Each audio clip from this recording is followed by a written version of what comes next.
He beat Larry Holmes, made history. Holmes is on top of David Bay. Bay trying to grab on. Larry Holmes won't let him. Now we see some combination. Terrified opponents with a punch they called the Spinks Jinx. But today, Michael Spinks lives a life no one could have imagined.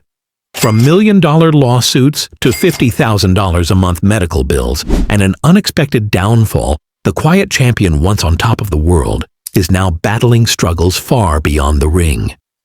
So how did a man who redefined greatness fall so hard and so quietly? Let's break it all down. Michael Spinks was Olympic gold in Montreal, the first light heavyweight to conquer the heavyweight division, and a man whose right hand terrified opponents. But after the lights faded, his story took a sharp turn. To understand the downfall, we need to start where it all began. Not under bright lights, but in the shadows of someone else's spotlight. Picture this: a skinny, quiet kid growing up on the tough streets of St. Louis, where survival itself could feel like a fight. That was Michael Spinks, overshadowed by his brash, larger-than-life brother Leon, a star who would go on to shock Muhammad Ali. Michael was the quiet one. The right hand, it struck some ground, and Sears looks to be... But what people didn't know was that hidden beneath the silence was grit, fire, hunger. He didn't talk much, but he never missed a day in the gym. Boxing found Michael almost by accident. Leon started training to stay safe in street fights. Michael tagged along and never left. At first, nobody thought much of him. He didn't look like a future champion. He didn't hit like a tank. Early on, coaches doubted he'd ever match Leon's raw energy. But Michael didn't need to be flashy. He was methodical, picking up the art of boxing with a focus that set him apart from the start. Sharp, calculated, relentless. While Leon fought loud, Michael fought smart. His style? Awkward, unpredictable, but deadly. His jab was quick. His movement made opponents miss. And his right hand, yeah, that right hand, shut the lights out. Fast. That right hand had real stopping power, and it quickly became his trademark in the ring. They called it the Spinks Jinx, and once it landed, the fight was over. He didn't just win, he dismantled guys. As an amateur, Michael Spinks racked up an impressive record: 93 wins, just 7 losses, and 35 knockouts. He wasn't loud, he didn't showboat. But once the bell rang, it didn't matter. Opponents who underestimated him quickly learned their mistake. By 1976, he was ready for the world stage. And the Montreal Olympics gave him his moment. Michael entered the middleweight division. Despite only needing 2 actual fights due to walkovers, he made every round count. In the final, he took on Rufat Riskiev of the Soviet Union and beat him clean. Just like that, Olympic gold. For the Spinks family, it was a historic moment. Spinks, referee, stop contest, 3rd round, relief for Mike Spinks. Because Michael's gold followed Leon's in the light heavyweight division. But this time, Michael was the one in the spotlight. That Olympic glory changed everything. Doors opened. Promoters came calling. The professional ranks were calling. But with the spotlight came pressure. Winning an Olympic gold medal was one thing. Succeeding as a professional prize fighter was something completely different. And right away, the critics showed up. Was Spinks just another Olympic fluke? Could the quiet kid from St. Louis survive the sharks of the light heavyweight division? The answer came fast.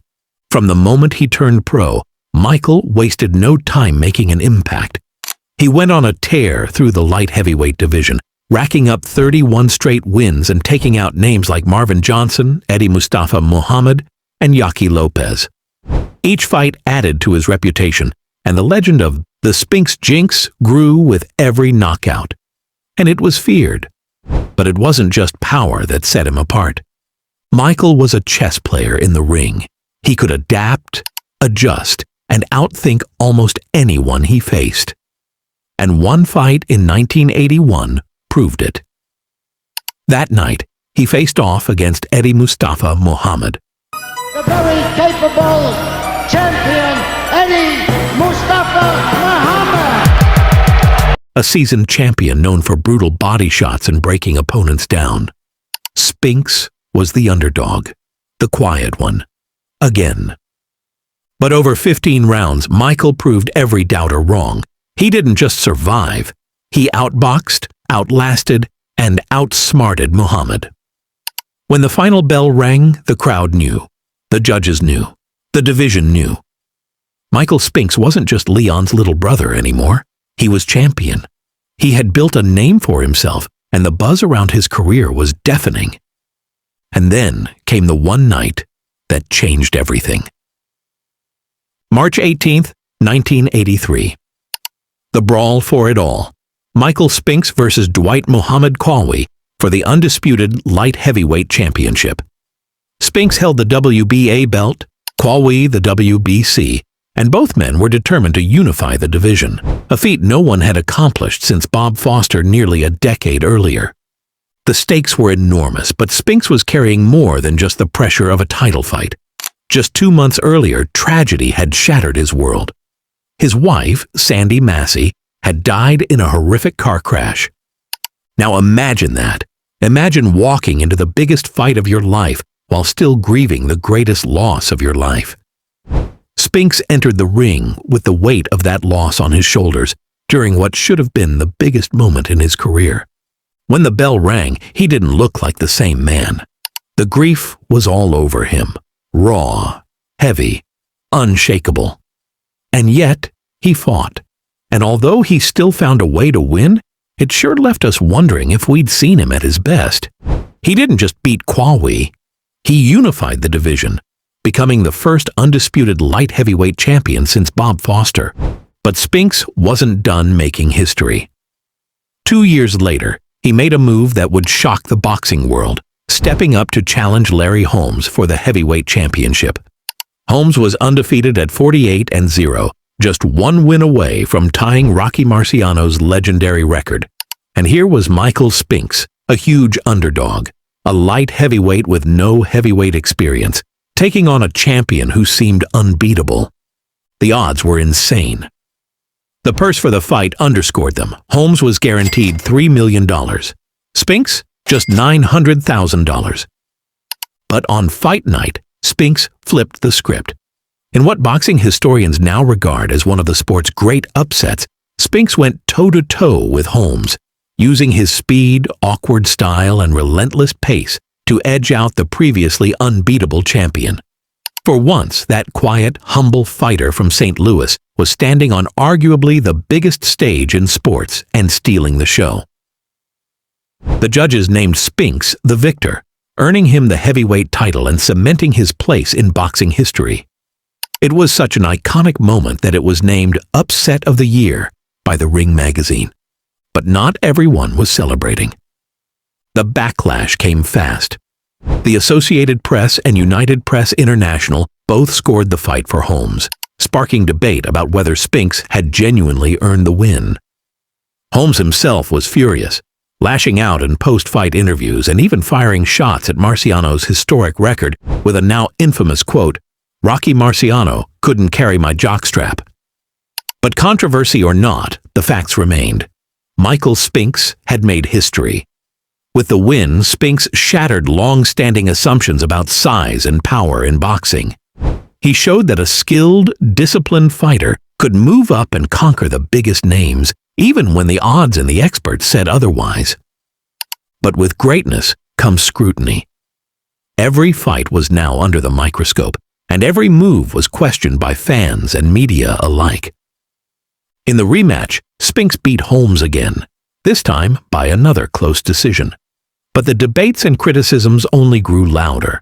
The pressure of defending the heavyweight crown was relentless, and each bout seemed to come with higher stakes and more controversy. Little did we know that these controversies were just setting the stage for the defining match, and frankly, the downfall of Michael Spinks. What came next wouldn't just test his skills, it would reshape his legacy entirely. The next fight wouldn't just be another title defense. It would become the most defining and most devastating night of his entire career. June 1988, Atlantic City. One of the most hyped boxing showdowns of the decade was about to unfold. In one corner, Michael Spinks, undefeated, Olympic gold medalist, the man who shocked the world by dethroning Larry Holmes. In the other, Mike Tyson, the unstoppable force of nature who barely let his fights even last to the middle rounds. The stakes were colossal. This wasn't just a clash of styles or personalities, it was a collision of legacies. Both men claimed to be the real heavyweight champ. Only one would leave with that crown intact.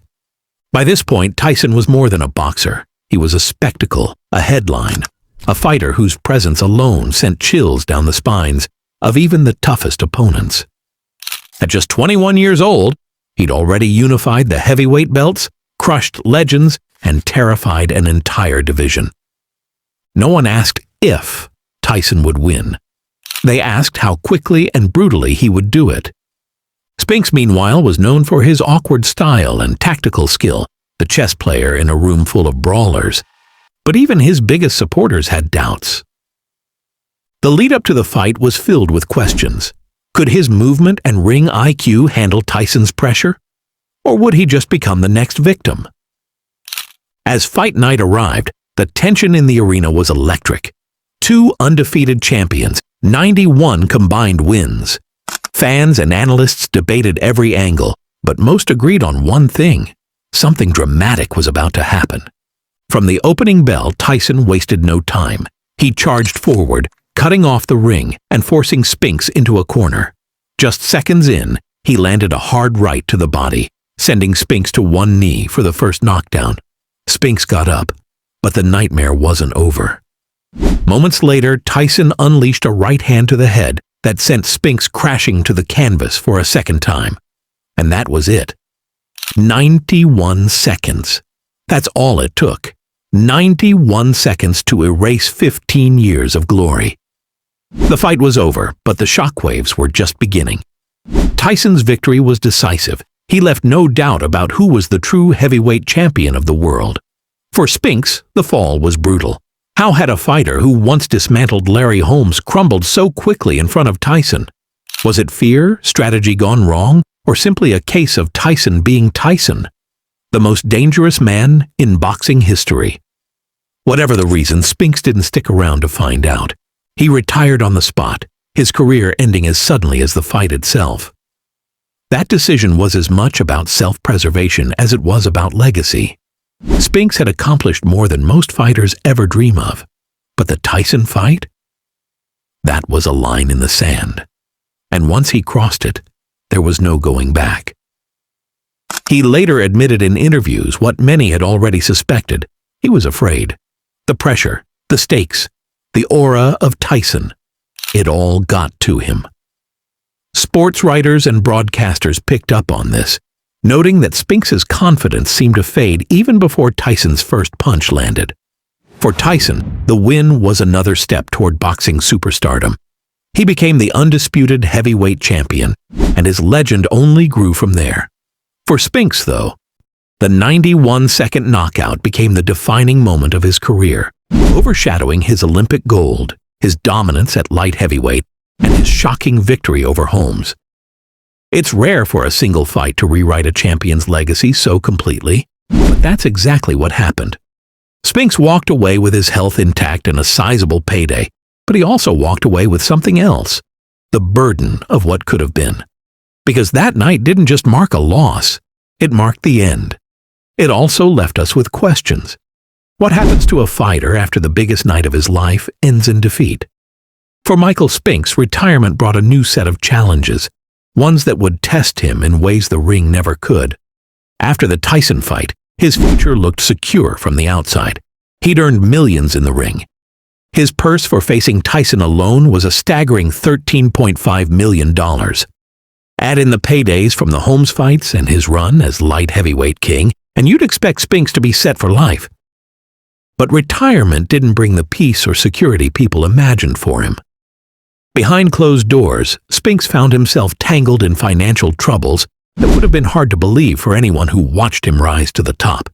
It all came to a head in 2011, when he filed a shocking lawsuit against the estate of his longtime promoter, Butch Lewis.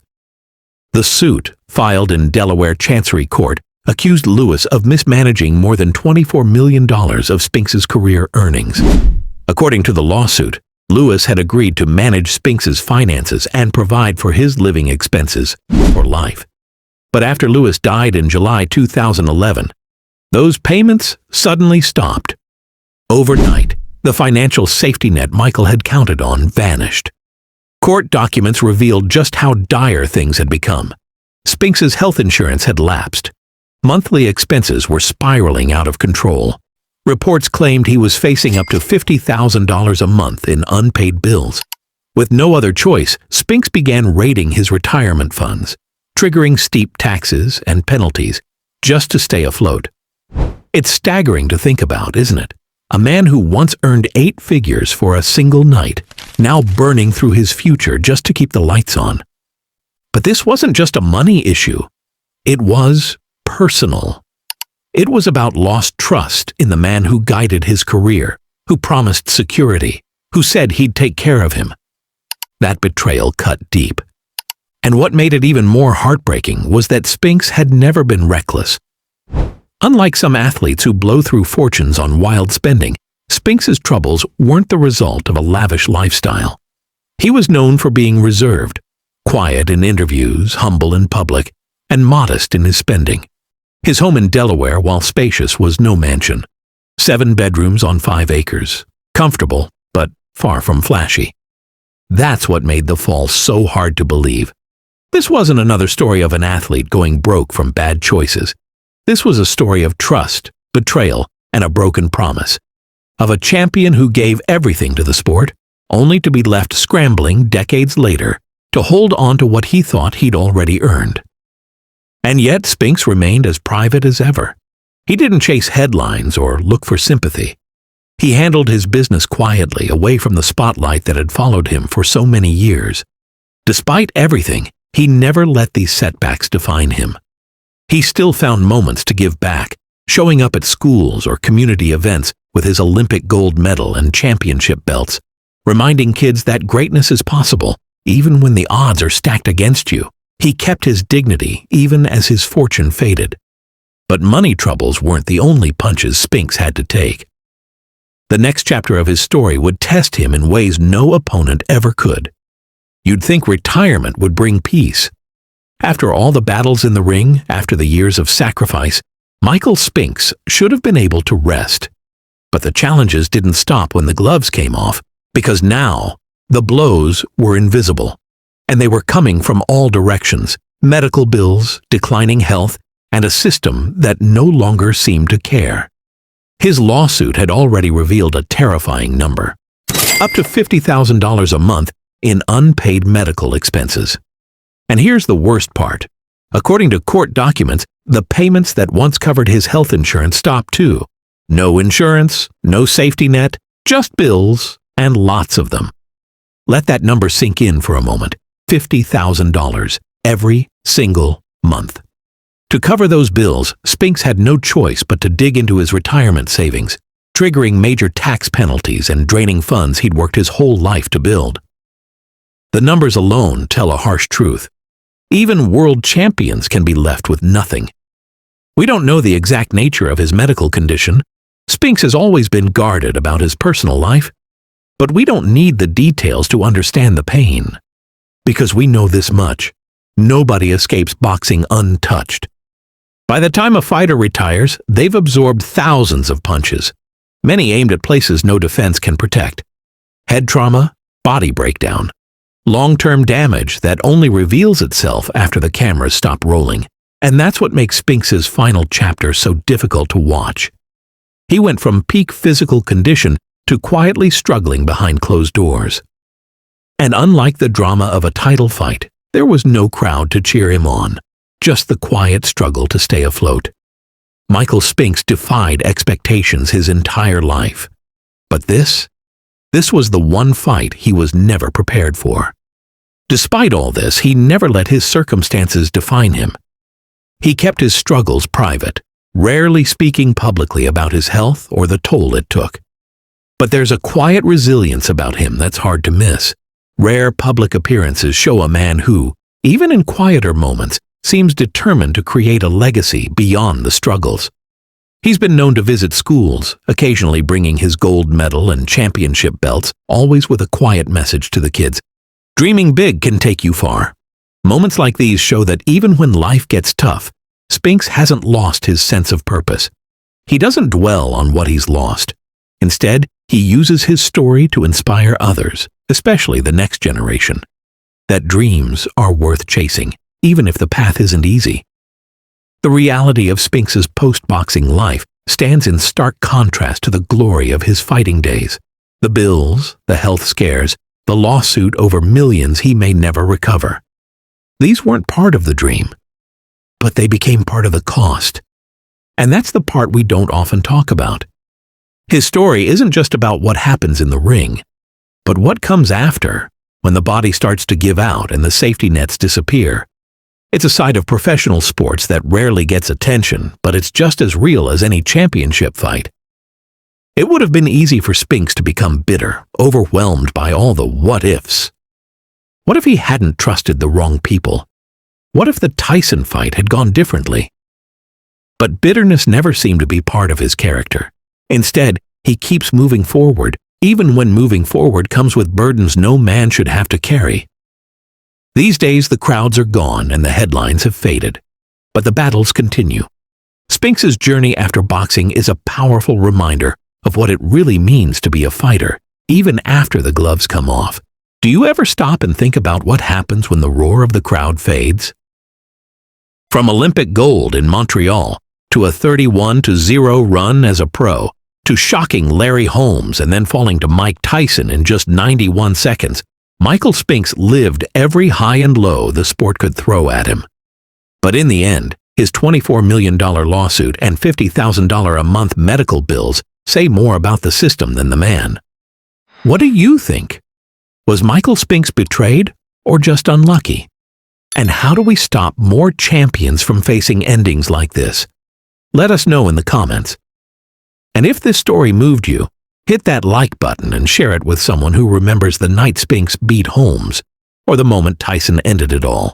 See you in the next one.